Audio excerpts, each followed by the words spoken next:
नमस्कार, prime news देख रहे हैं आप। मैं हूं आपके साथ आकाश सरोज। चलिए बुलेटिन की शुरुआत करते हैं। उत्तराखंड में मुख्यमंत्री पुष्कर सिंह धामी सरकार का आपको बता दें कि कैबिनेट विस्तार होने जा रहा है। मुख्यमंत्री धामी और प्रदेश अध्यक्ष दिल्ली में हुई मुलाकात के दौरान विस्तार को लेकर चर्चा कर चुके हैं। आपको यह भी बता दें कि लंबे समय से मंत्रिमंडल के 5 स्थान खाली हैं। कहीं ना कहीं कहा जा सकता है कि 5 विधायकों को सुनहरा मौका मिल सकता है। वहीं पर धर्मपुर विधानसभा के विधायक विनोद चमोली ने बताया कि कैबिनेट के विस्तार को लेकर लंबे समय से तर्क लगाए जा रहे हैं, जिसको लेकर सरगर्मियां भी तेज है, लेकिन यह निर्णय केंद्र को लेना है और प्रदेश सरकार के साथ सलाह पर लेना होगा।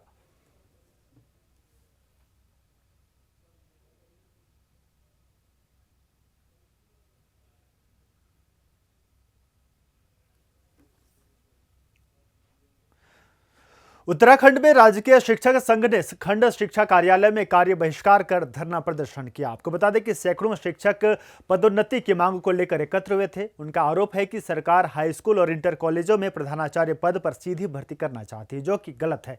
शिक्षक 2 दशकों से एक ही पद पर कार्यरत है और पदोन्नति की उम्मीद लगाए बैठे हैं। इससे पहले 18 से 30 जुलाई तक चॉकडाउन हड़ताल की गई थी। बुधवार को जिले में विशाल धरना होगा। आंदोलन तब तक जारी रहेगा, तब तक मांगे पूरी नहीं होती।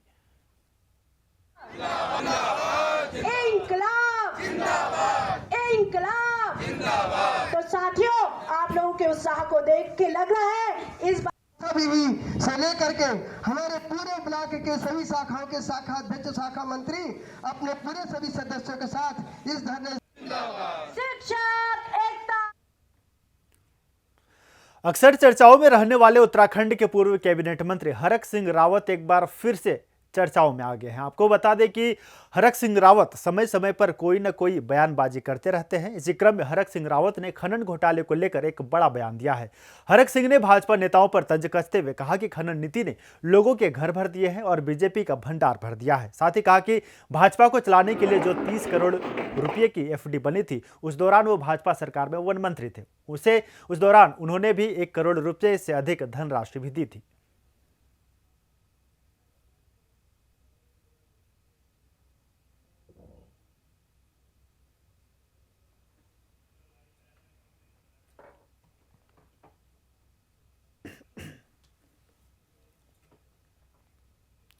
इधर सांसद अनिल बलूनी ने थराली और चेपड़ गांव और आसपास के अतिवृष्टि से प्रभावित क्षेत्रों का निरीक्षण किया और आपदा में हुए क्षति का जायजा लिया। आपको बता दें कि इस दौरान सभी प्रभावित परिवारों और राहत शिविरों में माताओं, बहनों और बच्चों से भेंट कर उनका कुशलक्षेम जाना और उनकी समस्याओं को सुना और उन्हें हर संभव सहयोग देने का आश्वासन दिया। सांसद अनिल बलूनी जिलाधिकारी के साथ क्षेत्र में चल रहे राहत और बचाव कार्यों की समीक्षा की और प्रशासनिक अधिकारियों को निर्देश दिए कि प्रभावित लोगों को हर संभव सहायता समय पर पहुंचाने के साथ साथ उनकी हर आवश्यकताओं का पूरा ध्यान रखा जाए। सांसद ने जिलाधिकारी को आपदा से हुए नुकसान का विस्तृत रिपोर्ट बनाने के भी निर्देश दिए हैं। हादसे से प्रभावित ग्रामीणों को सांसद बलूनी ने आश्वस्त करते हुए कहा कि आपदा की इस विषम घड़ी में हम सब लोग आप सभी के साथ मजबूती से खड़े हैं और आपकी मदद करने में कोई कसर नहीं छोड़ेंगे।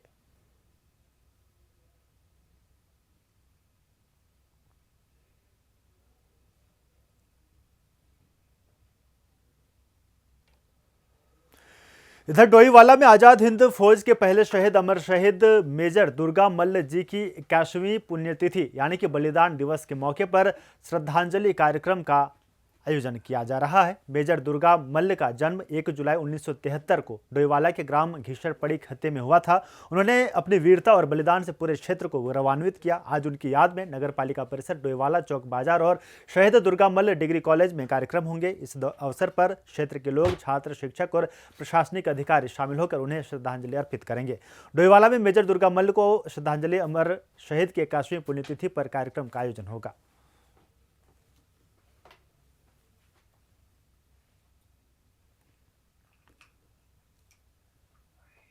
उत्तराखंड जल संस्थान में पिछले 25 से 30 सालों से काम कर रहे 38 कर्मचारियों को ठेकेदार ने जबरन नौकरी से हटा दिया।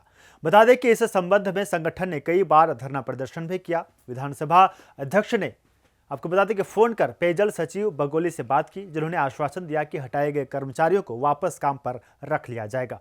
हालांकि अधिकारियों ने इस आश्वासन पर कोई ध्यान नहीं दिया। संगठन ने मुख्य महाप्रबंधक कार्यालय में धरना शुरू किया, लेकिन मुख्य महाप्रबंधक ने तीनों गेटों पर ताले लगवा दिए और पुलिस बल को बुलाकर कर्मचारियों को जबरन बाहर करवा दिया। वहीं कर्मचारियों का आरोप है कि समाधान न होने पर 1 सितंबर के बाद मुख्यमंत्री घेराव सचिवालय का घेराव किया जाएगा।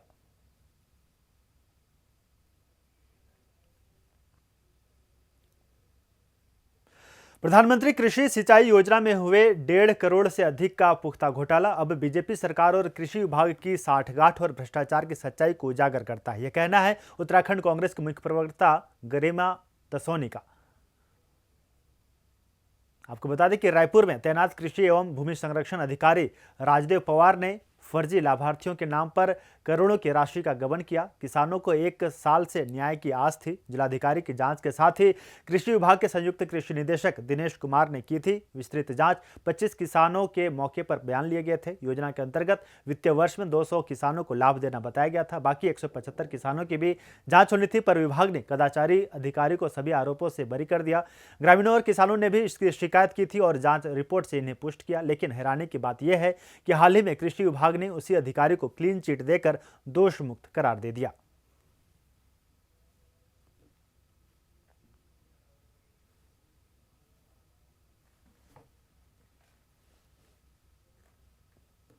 इधर रुड़की से बीजेपी विधायक प्रदीप बत्रा ट्रैक्टर पर सवार होकर सोलानी नदी से प्रभावित कान्हापुर गांव पहुंचे, जहां उन्होंने ग्राउंड जीरो पर पहुंचकर सोलानी नदी कटाव से बर्बाद हुए फसलों की स्थिति का जायजा लिया और किसानों की समस्याएं सुनी। विधायक प्रदीप बत्रा के साथ प्रशासनिक अमला भी मौजूद रहा, जिसने मौके पर ही खेतों में हुए नुकसान का जायजा लिया। विधायक प्रदीप बत्रा ने कहा कि जिन किसानों की फसलें सोलानी नदी के जलस्तर के बढ़ने से बर्बाद हुई हैं, उन्हें हर संभव मदद और उचित मुआवजा दिया जाएगा। उन्होंने आश्वस्त किया कि प्रशासन को आवश्यक निर्देश दिए जा चुके हैं और किसानों के नुकसान का आकलन कर जल्द मुआवजा प्रक्रिया शुरू करा दी गई है।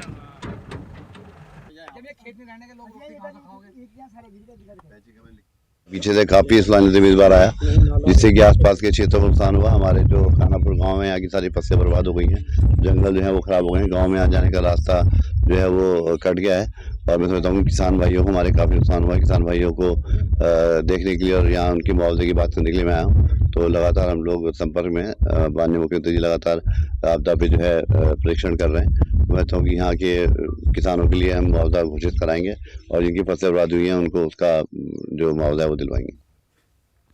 इधर रुड़की के इकबालपुर खाताखेड़ी में भारतीय सर्वधर्म सेवा ट्रस्ट और समाजसेवी मोहम्मद आदिल फरीदी के संयोजन से भव्य निःशुल्क स्वास्थ्य जांच शिविर का आयोजन किया गया।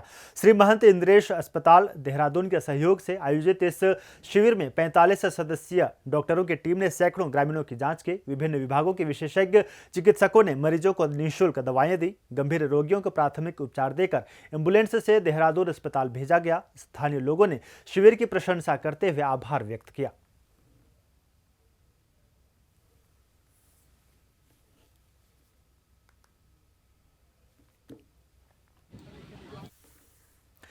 तेज बारिश से थराली गांव में भारी तबाही हुई, लेकिन स्थानीय विधायक भूपाल राम टमटा मौके पर नहीं पहुंचे, जिससे लोगों में आक्रोश व्याप्त है। आपदा के 2 दिन बाद भी हालात सामान्य नहीं होने पर नाराज ग्रामीणों ने सीएम के काफिले को रोककर विरोध जताया। इस बीच कांग्रेस के पूर्व प्रदेश अध्यक्ष गणेश गोदियाल और बद्रीनाथ विधायक लखपत बटोला 6 किलोमीटर पैदल चलकर चेपड़ा पहुंचे और पीड़ितों से मिले।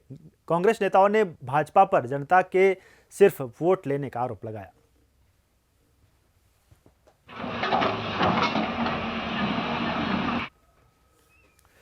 राजधानी देहरादून में लगातार हो रहे निर्माण कार्य और लगातार संचालित है, या फिर चाहे देहरादून दिल्ली का 4 लेन हाईवे हो, जिसको लेकर कई हरे भरे पेड़ों का कटान किया गया, जिसका असर ये देखने को मिल रहा है कि राजधानी की हवा अब पहले वाली नहीं रही। हालांकि हर साल हरेला पर कई लाख पौधे भी लगाए जाते हैं, लेकिन स्थिति जस की तस बनी हुई है। वहीं पर नगर आयुक्त नमामि बंसल ने कहा कि नगर निगम इस साल करीब 1 लाख से अधिक पौधे रोपे गए हैं। अभी हरेला के अवसर पर भी हरित पखवाड़ा आयोजित करते हुए 1 लाख से अधिक पेड़ पौधे लगाए गए हैं नगर निगम क्षेत्र में। और आगे भी ग्रीनिंग पॉलिसी के अंतर्गत नगर निगम ने ये टारगेट लिया है, जो माननीय मुख्यमंत्री जी के करकमलों से ग्रीनिंग पॉलिसी लॉन्च हुई थी, कि हम जो क्षेत्रफल है ग्रीन कवर में उसको बढ़ाएंगे। और उसको हमने समयबद्ध तरीके से 3 साल की कार्य योजना तैयार करते हुए ग्रीनिंग मास्टर प्लान के अंतर्गत लैंड चिन्हित करने का कार्य भी शुरू कर दिया है। तो लगातार यही कोशिश है कि दून को हम और ग्रीन बना सकें और इसमें एनकैप की जो योजना है नेशनल क्लीन एयर प्रोग्राम की भारत सरकार की, उसका भी सहयोग लिया जा रहा है। सितारगंज नगर पालिका के पूर्व अध्यक्ष हरीश दुबे लालकुआं पहुंचे। सितारगंज नगर पालिका के पूर्व अध्यक्ष हरीश दुबे ने काशीपुर के एक स्कूल में हुए गोलीकांड पर दुख व्यक्त करते हुए स्कूल प्रबंधन पर सवाल उठाए। बता दें कि उन्होंने पूरे मामले की उच्च स्तरीय जांच की मांग की है। साथ ही स्कूल प्रबंधन के खिलाफ सख्त कार्रवाई करने की भी मांग की। इसके साथ ही उन्होंने कहा कि काशीपुर की घटना ने पूरे प्रदेश को हिला दिया है। इस घटना ने शिक्षा और सुरक्षा पर सवाल खड़े कर दिए हैं।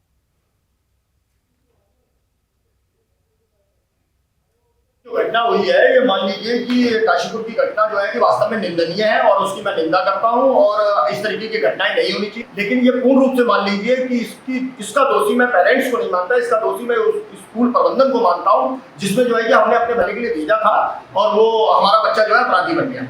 सरकार जो है कि नाकाम है, आपदाओं को रोकने में नाकाम है और चीजों के मामले में फेल हो गई। अपने चहेते ठेकेदारों को काम देती है और चहेते ठेकेदार उस तरीके से काम करते हैं।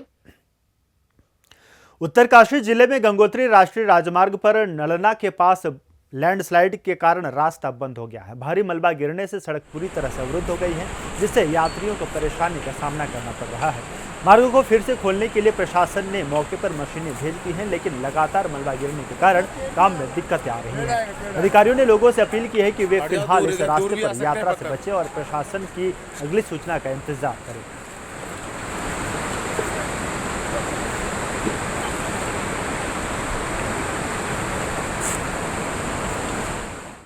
खबर उत्तराखंड के डोंबिवली से है, जहां बड़ा हादसा होते होते बच गया। आपको बता दें कि कटाई नाका रोड पर एक बड़ा होर्डिंग गिरने का मामला सामने आया है।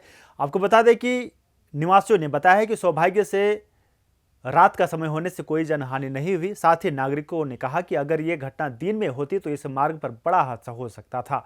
आसपास रह रहे नागरिकों ने आरोप लगाया कि शहर में अवैध और जर्जर होर्डिंग्स की भरमार होती जा रही है, जिसकी वजह से हादसे लगातार हो रहे हैं।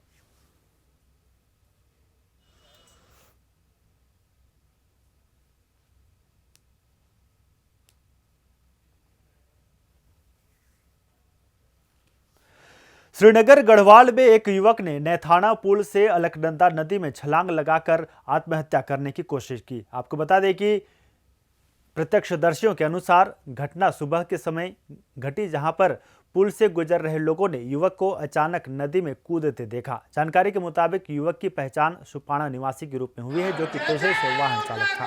प्रारंभिक छानबीन में सामने आया है कि युवक कई दिनों से मानसिक तनाव में चल रहा था। वहीं उसके दोस्तों ने भी पुष्टि की है कि वो पिछले कुछ समय से परेशान था। इधर घटना की सूचना मिलते ही पुलिस और आपदा प्रबंधन दल मौके पर पहुंच गया और नदी में सर्च अभियान लगातार चलाया जा रहा है। फिलहाल पुलिस मामले की गहन जांच कर रही है।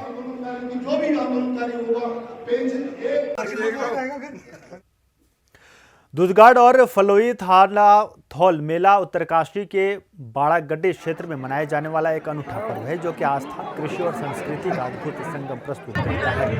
हर साल 23 अगस्त को आयोजित मेले में स्थानीय लोग हरि महाराज, मुनेश्वर भगवान और माता खंडदारी को अपनी पहली फसल दूध और मक्खन अर्पित कर क्षेत्र की खुशहाली की कामना करते हैं। इस अनुष्ठान की सबसे खास बात यह है कि 160 क्विंटल दूध से देवताओं और गोलियों का दूधाभिषेक, जो समृद्धि और धार्मिक ऊर्जा का प्रतीक है। बग्यालों से लाए गए फल और हिमालय का ब्रह्मकमल श्रद्धा और प्रकृति से जुड़ाव का संदेश देते हैं। मेला न केवल धार्मिक आयोजन है, बल्कि संस्कृति, सामुदायिक एकता और पारंपरिक चेतना का जीवंत प्रमाण भी है।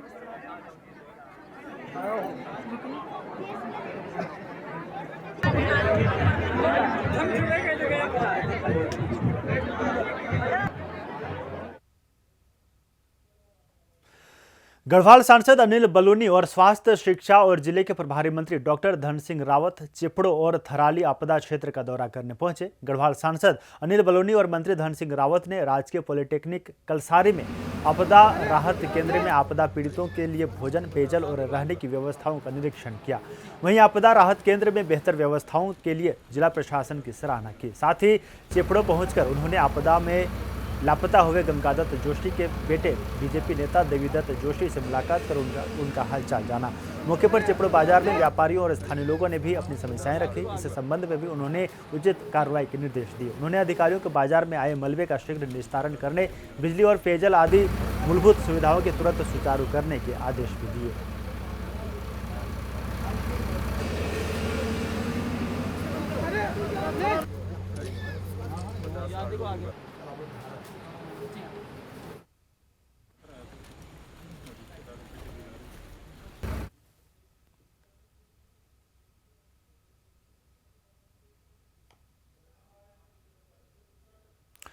रामनगर कारबेट नगरी रामनगर विधानसभा के पीरूमदारा रावत गार्डन में उत्तराखंड क्रांति दल केंद्रीय कार्यकारिणी बैठक हुई। बैठक में यूकेडी के महाधिवेशन को लेकर चर्चा हुई। साथ ही आगामी 2027 के विधानसभा चुनाव को लेकर रणनीति तैयार की गई। संगठन के ढांचे को मजबूत करने पर भी बात हुई। नई कार्यकारिणी के गठन पर चर्चा भी हुई। हिमालय क्रांति पार्टी के सैकड़ों समर्थकों ने उत्तराखंड क्रांति दल की सदस्यता ली। इस बैठक में प्रदेश भर के उत्तराखंड क्रांति दल के कार्यकर्ता और पदाधिकारी मौजूद थे।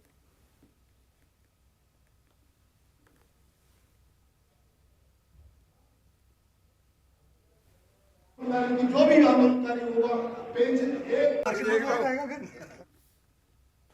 जहां पूरे देश में विश्व हिंदू परिषद और बजरंग दल संगठन के 61वें स्थापना दिवस की वर्षगांठ बड़े ही उत्साह के साथ मनाई जा रही है, उसी क्रम में देवभूमि उत्तराखंड प्रदेश के जनपद उधम सिंह नगर के जसपुर नगर से भी एक खबर सामने निकलकर आई है, जहां नगर के धर्मशाला मंदिर प्रांगण में भी विश्व हिंदू परिषद और बजरंग दल दोनों संगठनों ने एक साथ 61वां स्थापना दिवस बड़े ही धूमधाम और हर्षोल्लास के साथ मनाया, जिसमें बतौर मुख्य अतिथि पहुंचे पूरन जोशी प्रांत सह संयोजक का कार्यक्रम में मौजूद विश्व हिंदू परिषद और बजरंग दल के कार्यकर्ताओं ने फूलमाला और पट्टा पहनाकर जोरदार स्वागत किया।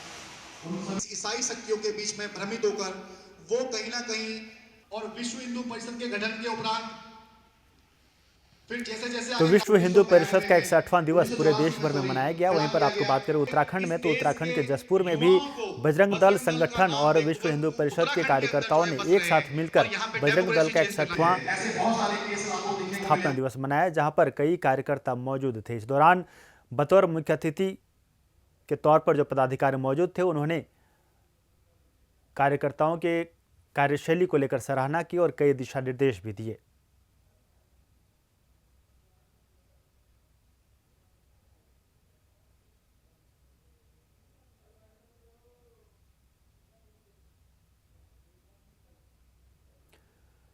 तो उत्तराखंड के जसपुर में विश्व हिंदू परिषद का 61वां स्थापना दिवस मनाया गया।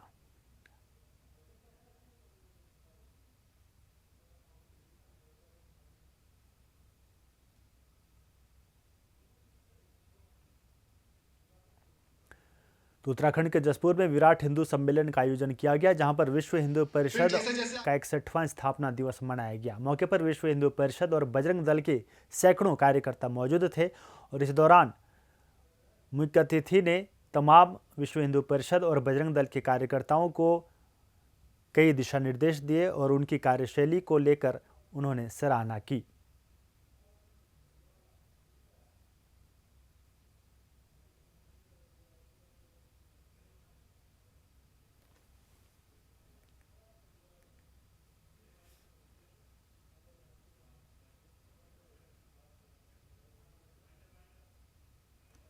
तो फिलहाल मेरे साथ इस बुलेटिन में इतना ही। देखते रहिए प्राइम न्यूज़। नमस्कार।